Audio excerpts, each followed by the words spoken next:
Hello everyone. Welcome to Aditya classes. देखो यार, अब आगे बढ़ते हैं। हम लोग अपने मैग्नेट कर रहे थे ना। मेरे हिसाब से कल की वीडियो नहीं आई होगी, कल छुट्टी थी इसलिए। ठीक है, तो आगे करते हैं हम लोग। लास्ट क्लास में हम लोगों ने ये कर रखा था, earth as a magnet. Earth as a magnet ये कर रखा था हम लोगों ने। ठीक है यार, अब इसी से डिस्कशन हम लोग आगे अपना लेके चलते हैं, कैरी फॉरवर्ड करेंगे। तो ध्यान से सुनना, सुनते चलना। लिखने की चीज़ें तो मैं दूंगा, पॉज कर करके लिख लेना। ठीक है, समझना क्या है। अब इलेक्ट्रोमैग्नेटिज्म अपना टॉपिक चालू होता है और इसके बारे में यार शॉर्ट नोट्स बोर्ड्स में पूछा जाता है। ठीक है, क्या है वो समझो। इलेक्ट्रोमैग्नेट मैग्नेटिक इफेक्ट जो है कि करंट से भी मैग्नेटिक इफेक्ट जनरेट हो सकता है। ये सबसे पहले हम लोगों को कौन ने बताया था? ओरेस्टेड। ओरेस्टेड नाम के एक साइंटिस्ट थे। उनका नाम क्या था? यहाँ देखना, एक बार फिर से लिख दें, ओरेस्टेड। ठीक है, ओरेस्टेड नाम के एक साइंटिस्ट हैं। 1820 में उन्होंने ये अपने एक्सपेरिमेंट में लैब में प्रूफ कर दिया कि इलेक्ट्रिक करंट अगर किसी कंडक्टर से फ्लो कराया जाए लगातार, तो वो क्या करता है, वो मैग्नेटिक इफेक्ट भी क्रिएट करता है, प्रोड्यूस करता है। तो पहला लाइन वही है कि the magnetic effect of current was discovered by Oersted in 1820। ठीक है, आगे चल के फ्लेमिंग्स भी आए 1821 में। उन्होंने बताया कि नहीं, मैग्नेटिक इफेक्ट के साथ साथ मैग्नेटिक फोर्स भी क्रिएट होता है। वो सब चीज़ आगे हम लोग पढ़ेंगे, लेकिन अभी फिलहाल ये डेट और ये नाम याद रखना, क्योंकि ऑब्जेक्टिव में कभी कभी ये भी पूछ देता है। अब आगे ही फाइंड्स दैट, क्या उन्होंने फाइंड किया कि जब भी एक करंट कैरिंग वायर एक करंट कैरिंग वायर को जब भी हम लोग एक वायर को जब भी करंट कैरिंग वायर को किसी कंडक्टर के पास लेके जाते हैं, वहाँ पे क्या होता है, मैग्नेटिक इफेक्ट प्रोड्यूस होता है। उन्होंने ये चीज़ देखा। ठीक है, electric motor, generator, telegraph, telephone, radio, ये सारे के सारे मैग्नेटिक इफेक्ट ऑफ करंट के ही प्रिंसिपल पे काम करते हैं। कैसे करते हैं वो एक एक करके सीखेंगे। The magnetic effect of current is called as also called as electromagnetism, which means electricity produces magnetism. तो पहला यही पॉइंट हो गया कि मैग्नेटिक इफेक्ट ऑफ करंट का मतलब ही क्या होता है, इलेक्ट्रोमैग्नेटिज्म।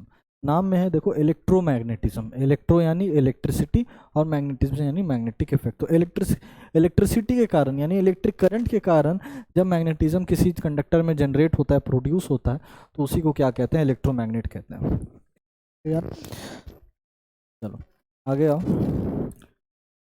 आज अगर थोड़ा सा साउंड इशू हो, साउंड इशू में मतलब कि सब कुछ सुनाई तो देगा, लेकिन बीच बीच में हो सकती खांसी थोड़ी ज़्यादा आ जाए, तो थोड़ा यार बियर कर लेना। ठीक है, magnetic field patterns produce by, अच्छा देखो, तीन तरीके का, ऐसे तो नंबर ऑफ है, लेकिन मैग्नेटिक पैटर्न हम लोग को तीन पढ़ना है। अपने बोर्ड्स में कितना पढ़ना है मैग्नेटिक पैटर्न को? तीन पार्ट्स में पढ़ना है। पहला पार्ट देखो यार,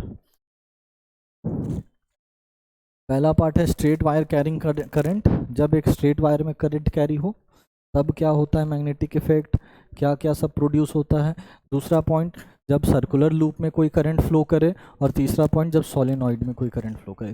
तीनों को बारी बारी से उठाएंगे और अभी चेक करेंगे कैसे कैसे क्या क्या हो रहा है। ये तीनों केस ख़त्म करेंगे और एक बहुत वास्ट जो पोर्शन है मैग्नेटिक इफेक्ट का, वो इन्हीं तीनों पोर्शन से मिला हुआ है। ठीक है, इसी के बाद फ्लेमिंग्स लेफ्ट हैंड रूल आ जाएगा, तो सब आगे आएगा। चलो अब आगे डील करते हैं। क्लियर है? चलो आगे चलते हैं।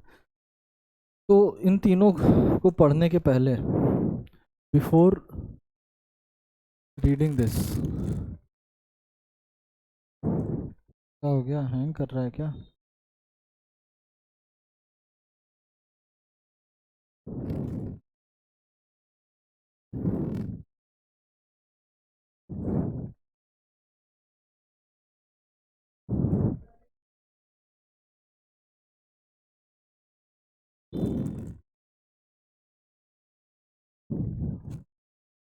अच्छा, ये मक्खी आ रखा था यार।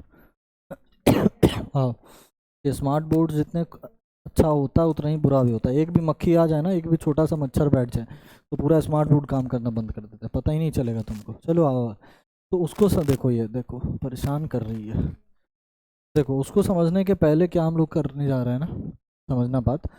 तो ये तीन केस डील करने के पहले, ये जो पीछे का तीन केस देखा ना हमने, ये इन तीनों केसेस को बारी बारी से डील करने के पहले हम लोग एक रूल पढ़ ले रहे हैं, जिस रूल को क्या कहते हैं, Maxwell's right hand thumb rule कहा जाता है, या मैक्सवेल्स कॉर्क स्क्रू रूल भी कहते हैं। ठीक है, अब ये रूल क्या कहता है वो समझना।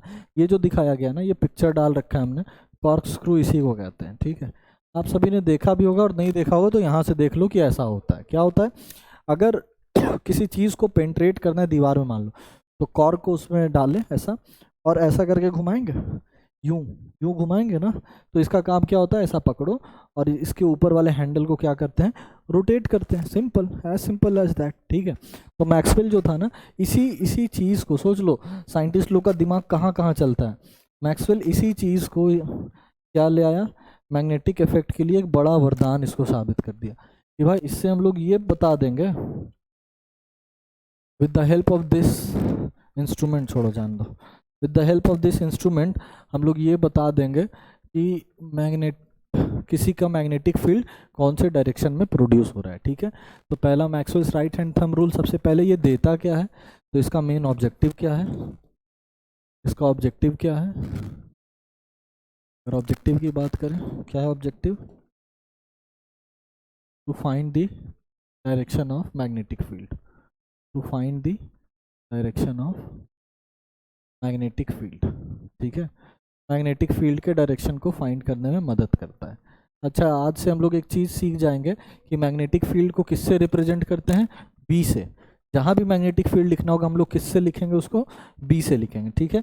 इसके अलावा एक पॉइंट और जान लो कि ऐसा यूनिट जो होता है मैग्नेटिक फील्ड का, ऐसा unit of B, magnetic field का ऐसा यूनिट क्या होता है, टेस्ला। क्या होता है ऐसा यूनिट, टेस्ला होता है, ठीक है, क्लियर है। तो ये 2 पॉइंट याद रखना। अब देखो क्या है, ये रूल क्या कहता है, कॉर्क स्क्रू रूल कहता है कि इमेजिन करो कि एक कॉर्क स्क्रू तुम्हारे पास है और वो तुम ये वाला जो पोर्शन है ना, ये वाला पोर्शन, ये करंट के डायरेक्शन में, इमेजिन किसके डायरेक्शन में करना है, करंट के डायरेक्शन में, और जिस डायरेक्शन में तुम करंट एज्यूम कर रहे हो उसी डायरेक्शन में इसको, इसके हैंडल को क्या करो, रोटेट करो। तो जो जो डायरेक्शन हमको मिलेगा इस हैंडल का, वही डायरेक्शन मेरा किसका डायरेक्शन हो जाएगा, मैग्नेटिक फील्ड का डायरेक्शन, समझो। अब ऐसे भाई बार बार कौन कॉर्क स्क्रू को लेके एग्जाम हॉल में बैठेगा, क्या नहीं बैठेगा। तो उसके लिए फिर दिमाग लगाया गया मैक्सवेल, उसके लिए दिमाग लगाया गया Maxwell's right hand thumb rule. उसके लिए क्या दिमाग लगाया गया, Maxwell's right hand thumb rule. Maxwell's right hand thumb rule में क्या कहा कि भाई राइट हैंड निकालो, अपना निकालें, थंब निकालो राइट हैंड का निकालें। अब क्या करना है समझना, पहले मेरी बात, इधर है जगह, देखना समझना, क्या क्या करना है कि ये वायर है, सपोज देखो अभी हम लोग निकालना सीख जाएंगे फटाक से। ये वायर है, सपोज ये वायर है अपना, ठीक है। इसमें करंट सपोज इस डायरेक्शन में मूव कर रहा है, नीचे की डायरेक्शन में कहाँ मूव कर रहा है, कौन मूव कर रहा है, करंट। क्या करेंगे, Maxwell's right hand thumb, right hand निकाले, थंब निकाले, ठीक है। अब क्या करेंगे ना, एक बात जानना, क्या करेंगे कि जिस डायरेक्शन में करंट होगा उस डायरेक्शन में अपने राइट हैंड के थंब को रखेंगे। रखा राइट हैंड के थंब को, रख दिए, देखो थंब मेरा राइट हैंड का इस डायरेक्शन में है ना, नीचे जा रहा है करंट तो नीचे है। और क्या करेंगे, अब इस वायर को ग्रैब करेंगे, पकड़ेंगे, ठीक है। जब इस वायर को पकड़ेंगे तो देखो तो कैसा डायरेक्शन मिल रहा है, ये देखना ना, इस वायर को जब पकड़ रहे हैं तो कैसा डायरेक्शन मिल रहा है, क्लॉकवाइज मिल रहा है, देखो खुद ही करके देखना, क्लॉकवाइज मिल रहा है हमको डायरेक्शन। कैसा डायरेक्शन यहाँ मिल रहा है हमको, यहाँ पे कैसा डायरेक्शन मिल रहा है, कैसा डायरेक्शन मिल रहा है यहाँ पे, क्लॉकवाइज डायरेक्शन मिल रहा है। तो यही क्लॉकवाइज डायरेक्शन जो मिल रहा है ये किसका डायरेक्शन है, मैग्नेटिक फील्ड का डायरेक्शन, क्लियर है। इसका डायरेक्शन है ये क्लॉकवाइज मैग्नेटिक फील्ड का, क्लियर है। यहीं पे एक और बना के दिखा रहा है, देखो एक वायर और लिया, इस बार इस वायर का करंट अपवर्ड कर दिए, लो ऊपर गया। अब क्या करेंगे सर, अब अपने राइट हैंड को थंब को ऊपर रखेंगे और इसको ग्रैस्प करेंगे। तो जब इसको ग्रैस्प करेंगे, जब पकड़ने की कोशिश करेंगे तो देखना तो मैग्नेटिक फील्ड कैसा मिल रहा है, ऊपर पकड़ रहे हैं तो इधर के डायरेक्शन में मिल रहा है एंटी क्लॉकवाइज। तो ये मेरा मैग्नेटिक फील्ड हो गया इसका, इसमें एंटी क्लॉकवाइज मिल रहा है, इसमें क्लॉकवाइज मिल रहा है। चलो अब तो वर्टिकल हो गया सर, जरा हॉरिजॉन्टल का भी ले लीजिए, यहीं लिए हॉरिजॉन्टल का भी एक केस, यहीं ले लिया एक केस हॉरिजॉन्टल का भी, ठीक है। ये रहा करंट का डायरेक्शन, मान लो सपोज कि ये करंट का डायरेक्शन है। अब जरा मैग्नेटिक फील्ड बताना, ये रहा मेरा करंट इधर रहा, तो राइट हैंड का करंट इधर, और इस वायर को पकड़ेंगे तो कैसा होगा, इस वायर को जब पकड़ेंगे तो कैसा मूव कर रहा है, क्लॉकवाइज मूव करते हुए दिख रहा है।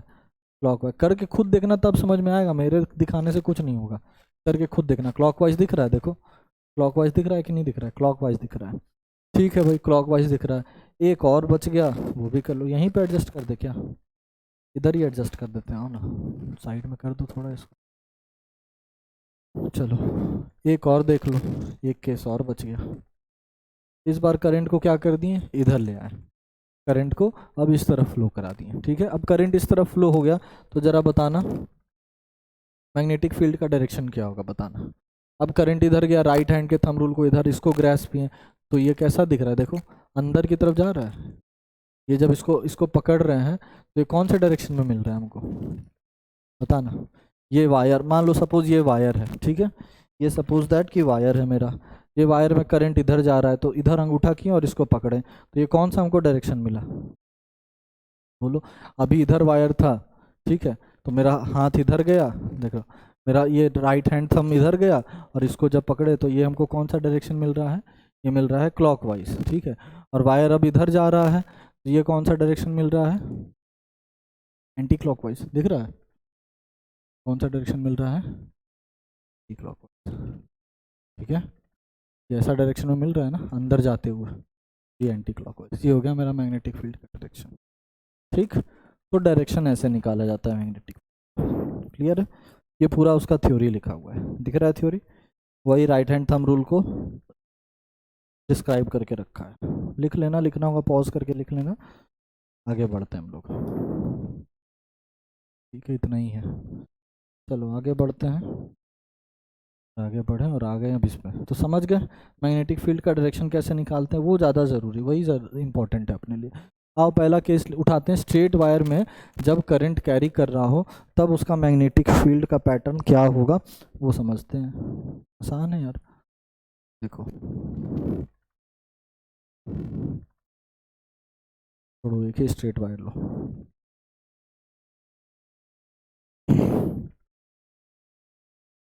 देखो करंट इधर से फ्लो करते हुए दिखा रहा है, ठीक है, करंट इस वायर में इस तरफ फ्लो करते हुए दिखा रहा है। जरा बताना कि डायरेक्शन क्या होगा, बता सकते हैं, कौन सी बड़ी चीज़ है, बता सकते हैं भाई मैग्नेटिक फील्ड का डायरेक्शन क्या होगा। ये लोग करंट उधर जा रहा, राइट हैंड के थंब को ऊपर किए हैं, इसको पकड़े, तो इसको पकड़ने के बाद ये कैसा दिख रहा है, कौन सा डायरेक्शन दिख रहा है, बताओ। ऊपर जा रहा है, पकड़े, कौन सा डायरेक्शन दिख रहा है, देखो देखो देखो, इमेजिन करो कौन सा डायरेक्शन दिख रहा है, कौन सा डायरेक्शन में घूम रहा है, एंटी क्लॉक।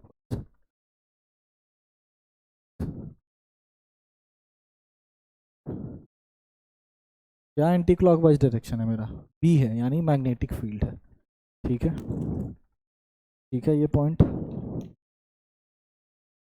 आ गया समझ में, सोचो ये पॉइंट बस इतना ही भरता, ये वाला केस बस इतना ही भर है, ठीक है। अब अपने मन से केस तो करा ही दिए, डाउनवर्ड ले सकते हो, डाउनवर्ड ले लेना, क्लॉकवाइज आ जाएगा। ये लो इसके बगल में डाउनवर्ड का केस करा दे रहा है, वो तो फिर अपने मर्जी का चीज़ है ना। ये लो करंट इस बार डाउनवर्ड फ्लो कर रहा, क्या हो जाएगा बताओ, मैग्नेटिक फील्ड क्या हो जाएगा, सेम कलर नहीं, लो बताओ मैग्नेटिक फील्ड अब क्या हो जाएगा, कौन सा डायरेक्शन में जाएगा, नीचे गया, ग्रास्प किए हैं, कौन सा डायरेक्शन मिल रहा है, ये क्लॉकवाइज, कौन सा डायरेक्शन है, क्लॉकवाइज डायरेक्शन। तो यहाँ पे कैसा मिल रहा है अपने को, क्लॉकवाइज डायरेक्शन, क्लियर, क्या मिल रहा है क्लॉकवाइज डायरेक्शन में, मैग्नेटिक फील्ड। तो मेरा मेन काम क्या है कि मैग्नेटिक फील्ड का पैटर्न स्ट्रेट वायर में कैसा होता है, ये दो होता है, दो और हो सकता है, जब हॉरिजॉन्टल कर दो तब भी निकाल सकते हैं, कौन सी बड़ी बात है। कौन से रूल से निकाले, यहाँ कौन सा रूल अप्लाई हुआ, according to Maxwell's right hand thumb rule, right hand thumb rule को ही मैक्सवेल्स कॉर्कस्क्रू रूल भी कहते हैं, तो कंफ्यूज मत हो जाना, दोनों सेम ही चीज़ है, ठीक है। Maxwell's right hand thumb rule, clear है। चलो आगे बढ़े, हाँ आगे बढ़ो और सेकंड वाले केस में आओ। सेकंड वाला केस क्या है मेरा, magnetic field pattern carrying current, जब सर्कुलर लूप में करंट फ्लो कर रहा है तब मैग्नेटिक फील्ड कैसा पैटर्न शो करता है, देखना जरा कैसा शो कर रहा है। अब ये थोड़ा गौर से समझना, ये बहुत इंपॉर्टेंट पॉइंट है, इसलिए इसको गौर से समझना। एक तो ये डायग्राम इसलिए लगा दिए कि नीट एंड क्लियर रहे, तुमको बनाने में आसानी हो। दूसरा, हमको जो समझाना है ना, तो हम इधर समझा रहे हैं, इस पॉइंट पे जो हमको समझाना है वो हम लोग इस स्लाइड पे समझते हैं कि क्या समझने चाहते हैं हम लोग। देखो ये एक सर्कुलर वायर है, suppose this is a circular wire, ठीक है। ये मेरा सर्कुलर वायर है, ये कहीं जाके देखो इस तरीके से क्या हो जाएगा, किसी सेल के साथ कनेक्ट होगा, उससे मतलब नहीं है अपने को, इसमें करंट आएगा उससे मतलब है। ये देखो करंट कुछ इसी तरह आएगा, दिख रहा है, दिख रहा है, करंट ऐसे ही फ्लो करेगा, आई लिख दो, एक दो जगह लिख दो, 2-3 जगह बस, ठीक है। करंट दिख गया, क्लियर है। अब समझना क्या बता रहे हैं, देखना अगर इस बड़े से सर्कुलर लूप को एक छोटा सा पार्ट लें तो क्या वो स्ट्रेट वायर की तरह दिखेगा। ये अगर यहाँ का छोटा सा पार्ट लें तो क्या अगर इतना छोटा सा पार्ट काट के हटा दें, देखना यहाँ पे इरेज कर रहे हैं, देखो ये अगर काट के हटा दें तो ये वाला पार्ट ऑलमोस्ट स्ट्रेट वायर जैसा है कि नहीं है, ऑलमोस्ट स्ट्रेट वायर की तरह ही दिख रहा है, ठीक है। मेरी बात समझना, ये छोटे से पार्ट को अगर हटा दे स्मॉल पीसेस में तो क्या ये स्ट्रेट वायर की तरह है, स्ट्रेट वायर की तरह दिख रहा है। तो अगर स्ट्रेट वायर की तरह दिख रहा है तो अगर इस तरफ हम लोग आए, अगर इस तरफ आए तो बताना जरा इस तरफ का मैग्नेटिक फील्ड का डायरेक्शन क्या होगा, बताना इस तरफ का मैग्नेटिक फील्ड का डायरेक्शन क्या होगा, बताना। ये करंट ऊपर जा रहा है, ग्रास्प किए, ये ऐसा मिल रहा है, कौन सा एंटी क्लॉकवाइज डायरेक्शन मिल रहा है, इस तरफ एंटी क्लॉकवाइज डायरेक्शन मिल रहा है, मैग्नेटिक फील्ड दिख रहा है। अब ज़्यादा खिचड़ी नहीं करेंगे, ठीक है। आओ यहाँ पे, जब यहाँ पे आए करंट इधर जा रहा है, हम लोग इधर रोटेट किए अपना, यहाँ भी हमको एंटी क्लॉकवाइज मिल रहा है, मिल रहा है एंटी क्लॉकवाइज मिल रहा है सर। उसी तरीके से अगर यहाँ भी देखेंगे इस यहाँ भी, तो यहाँ भी एंटी क्लॉकवाइज मिले, बना नहीं रहे तो खिचड़ी हो जाएगा, यहाँ भी एंटी क्लॉकवाइज मिले। तो 2-3 जगह देखें तो इस तरफ एंटी क्लॉकवाइज मैग्नेटिक फील्ड मिल रहा है। अब इस तरफ आ गए, इस फेस पे, इस फेस में देखो कलर चेंज करके दिखा रहा है, यहाँ देखना जरा, करंट नीचे जा रहा है, ग्रास्प कर रहे हैं, तो कौन से डायरेक्शन में मिल रहा है, इसमें हमको क्लॉकवाइज मिल रहा है। देखना यहाँ, देखना करंट नीचे जा रहा है, ग्रास्प किए, तो कौन सा डायरेक्शन में मिल रहा है हमको, क्लॉकवाइज डायरेक्शन मिल रहा है। तो देखा इस तरफ एंटी क्लॉकवाइज डायरेक्शन में मैग्नेटिक फील्ड है और इस तरफ कौन से डायरेक्शन में मिल रहा है हमको, क्लॉकवाइज डायरेक्शन में।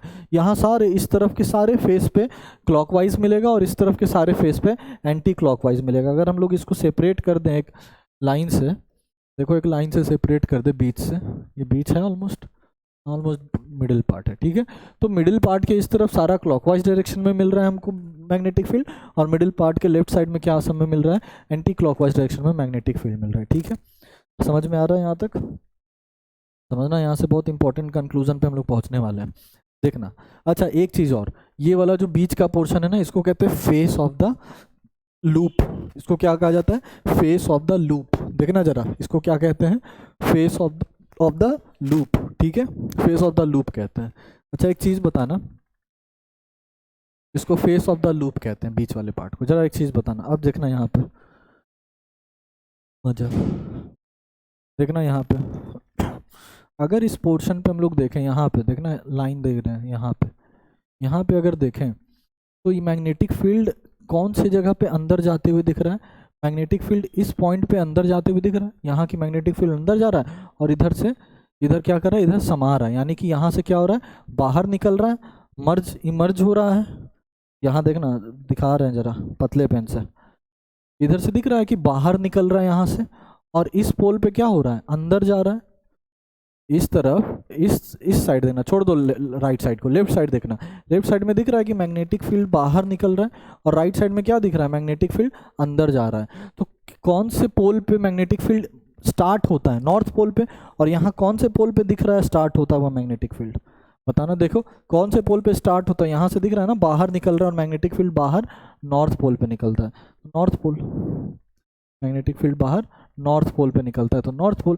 और इधर क्या दिख रहा है हमको, साउथ पोल, इधर देखो छाप लो, देखो लग रहा है अंदर जा रहा है, और अंदर मैग्नेटिक फील्ड कहाँ जाता है, साउथ पोल पे जाता है। सिमिलरली यहाँ देखना, इसको छाप दो राइट पोर्शन को, लेफ्ट पोर्शन में क्या दिख रहा है, देखो जरा लेफ्ट पोर्शन में क्या दिख रहा है, लेफ्ट पोर्शन में दिख रहा है कि बाहर निकल रहा है, और राइट पोर्शन में क्या दिख रहा है कि कोई अंदर जा रहा है मैग्नेटिक फील्ड। तो इस पोर्शन में इधर नॉर्थ पोल क्योंकि बाहर निकल रहा है, और इसमें अंदर जा रहा है तो साउथ पोल, ठीक है, क्लियर है। ऐसे ही क्या होगा ना कि इस तरफ का सारा साउथ पोल इधर, नॉर्थ पोल उधर। अब यहाँ जब आएंगे तब जरा देखना ध्यान से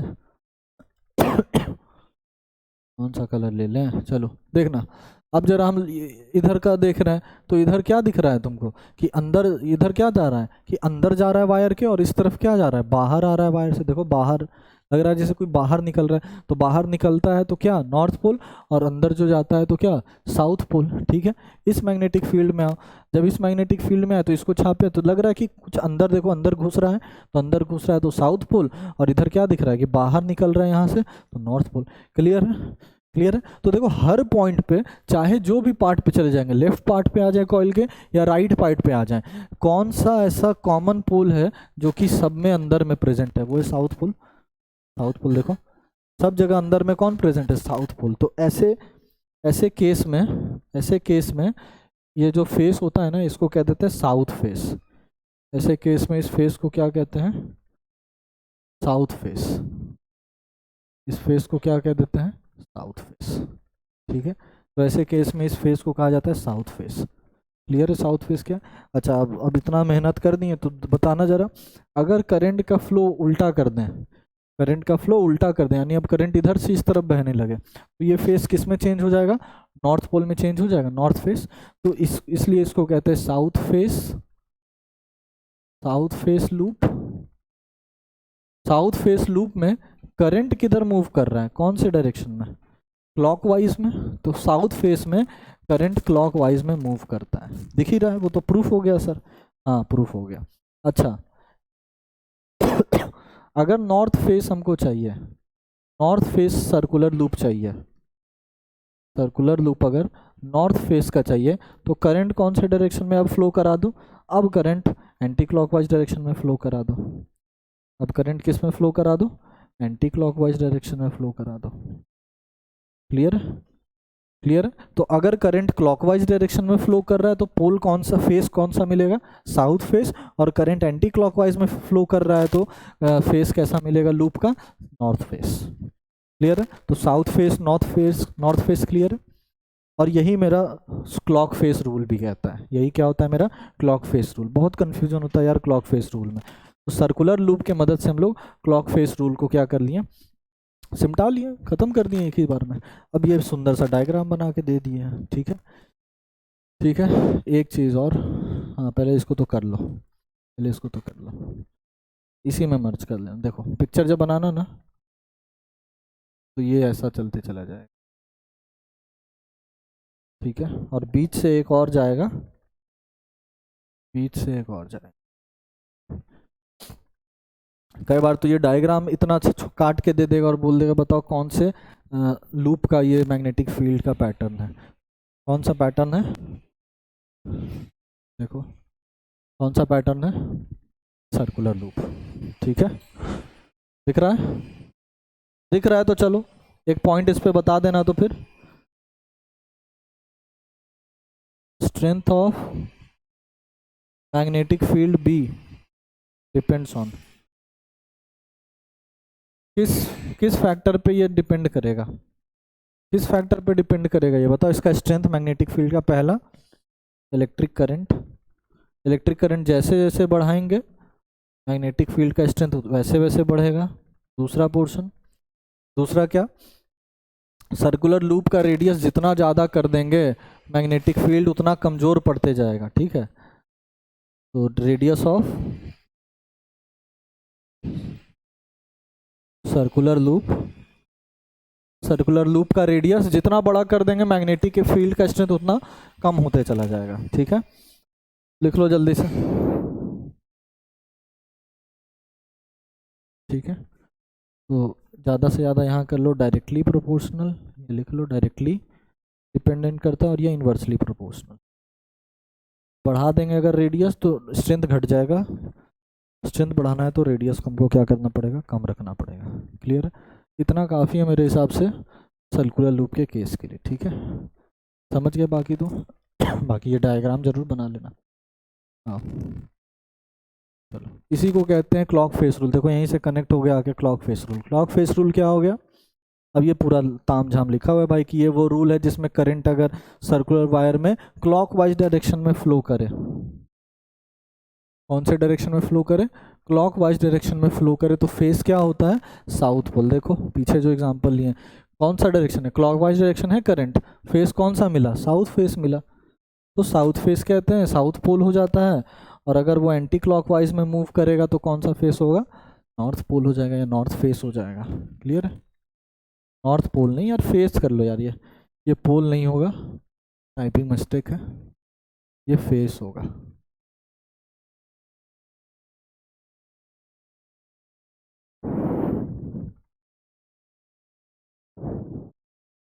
ये फेस कर लो, ठीक है। चलो, याद रखने का एक तरीका, साधारण सा तरीका, एक तो कॉन्सेप्ट से याद रखो भाई, जैसे याद रखना है, ठीक है। दूसरा साधारण तरीका क्या है कि देखो, दूसरा साधारण तरीका हम तुमको बना के दिखा दे रहे हैं। दूसरा साधारण तरीका देखो क्या है, एक ये ले लो और एक ये ले लो, कि ऑब्जेक्टिव में मान लो आ जाए तो इतना बनाएंगे क्या, फिर इतना दिमाग लगाएंगे? नहीं, इतना दिमाग नहीं लगाएंगे यार, थोड़ा सा आसानी कर देते हैं हम लोग। एक बार क्लॉकवाइज में करंट को दौड़ा लो और दूसरे वाले केस में एंटी क्लॉकवाइज में करंट को दौड़ा लो, ठीक है। दौड़ा लिया एंटी क्लॉकवाइज में, ज़रा बताना क्लॉकवाइज में अगर हम करंट को दौड़ा रहे हैं तो ज़रा देखना, अगर हम ऐसे बना दें, ऐसे लिख दें, या छोड़ो वो भी छोड़ो, देखो हम जैसे लिख रहे हैं वैसे लिखना, छोड़ो, देखो जैसे लिख रहे हैं वैसे लिखना। एक और आसान तरीका हमको आ गया, ध्यान में आ गया तो हम वही बता दे रहे हैं। देखो क्या करना, दो बनाना, एक में एस लिख देना और एक में एन लिख देना, एक में एस लिख देना और एक में एन, एन थोड़ा स्टाइल में लिखना, एन क्या करना, थोड़ा सा स्टाइल में लिखना, ठीक है, ठीक है। और यहाँ दोनों के पुच्छी पे क्या कर दो, तीर डाल दो भाई, पूछ में तीर लेने का आदत तो बहुत लोग होता है, हाँ, तो पुच्छी पे क्या डाल देंगे, तीर डाल देंगे, ठीक है। अब समझना क्या करना, जरा देखना तो किधर का दिख रहा है करंट का मूवमेंट, एरो इस तरफ का दिख रहा है तो एरो इस तरफ का बना रहा है, क्लियर। इसमें एरो किस तरफ का दिख रहा है, उल्टा बना दिया, अरे उल्टा थोड़ा बन गया, रुक जाओ, देखो कैसे बता दें,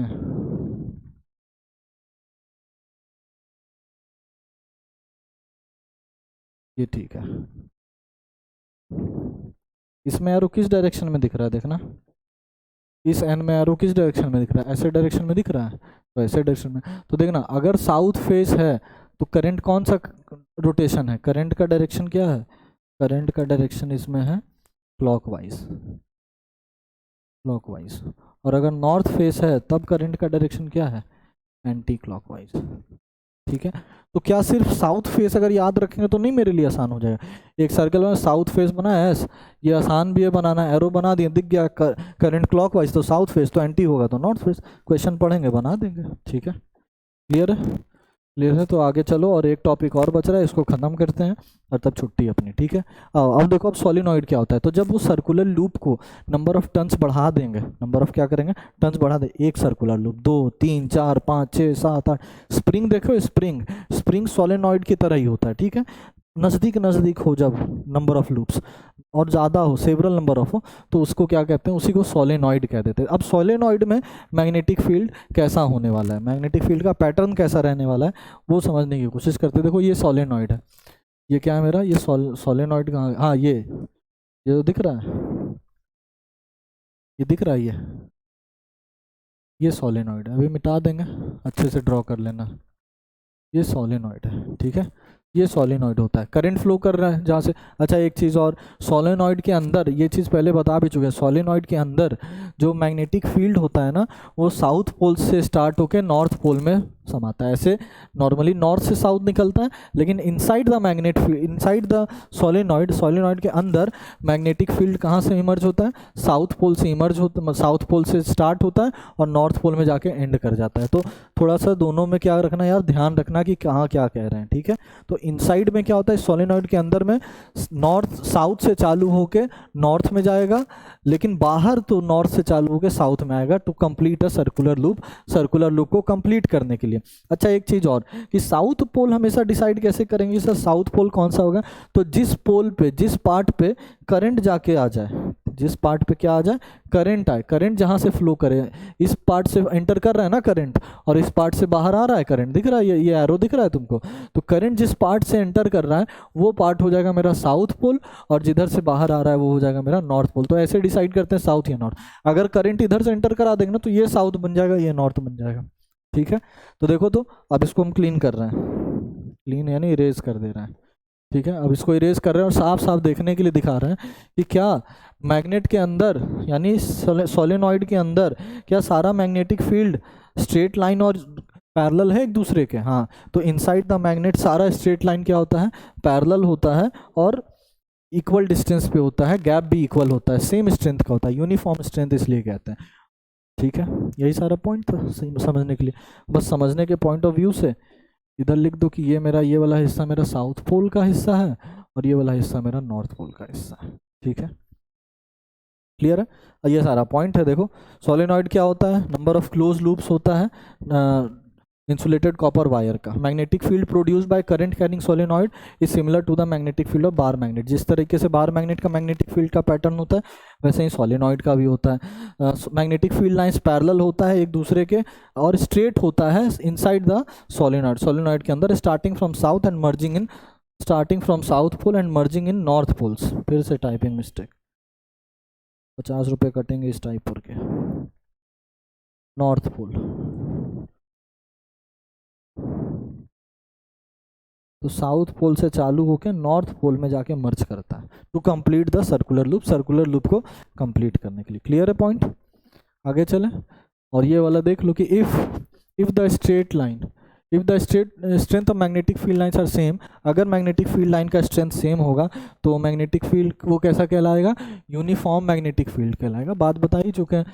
अच्छा, the current carrying in each turn of a current, एक चीज़ बताना कि जैसे जैसे करंट बढ़ाते चले जाएंगे इसमें सोलिनॉइड में, वैसे वैसे मैग्नेटिक फील्ड बढ़ते चला जाएगा, मैग्नेटिक फील्ड का स्ट्रेंथ बढ़ते चला जाएगा, वैसे वैसे मैग्नेटिक फील्ड का स्ट्रेंथ भी बढ़ता चले जाएगा।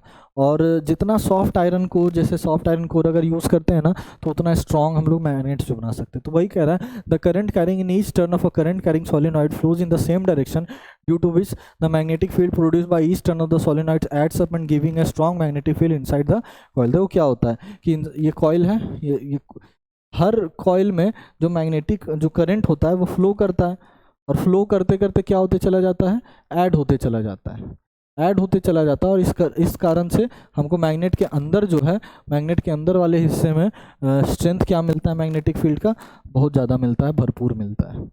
बहुत ज़्यादा मिलना ही चाहिए हमको भाई, काम ही बहुत ज़्यादा का है। ठीक है, ट्रेन दौड़ाना है भाई, मैगलेव ट्रेन दौड़ाते हैं, इससे बहुत सारा मशीन यूज़ होता है इसमें। This strong magnetic field produce magnetism in soft iron, और यही जो मैग्नेटिज्म है वो इस सोलेनॉइड के अंदर अगर एक सॉफ्ट आयरन का पीस रख देंगे ना इस सोलेनॉइड के अंदर, तो वो सॉफ्ट आयरन का पीस मैग्नेट बन जाएगा। ठीक है, तो मैग्नेट बन जाएगा। और ये 3 पॉइंट तो बहुत इंपॉर्टेंट है कि किस फैक्टर पे डिपेंड करता है स्ट्रेंथ सोलेनॉइड में।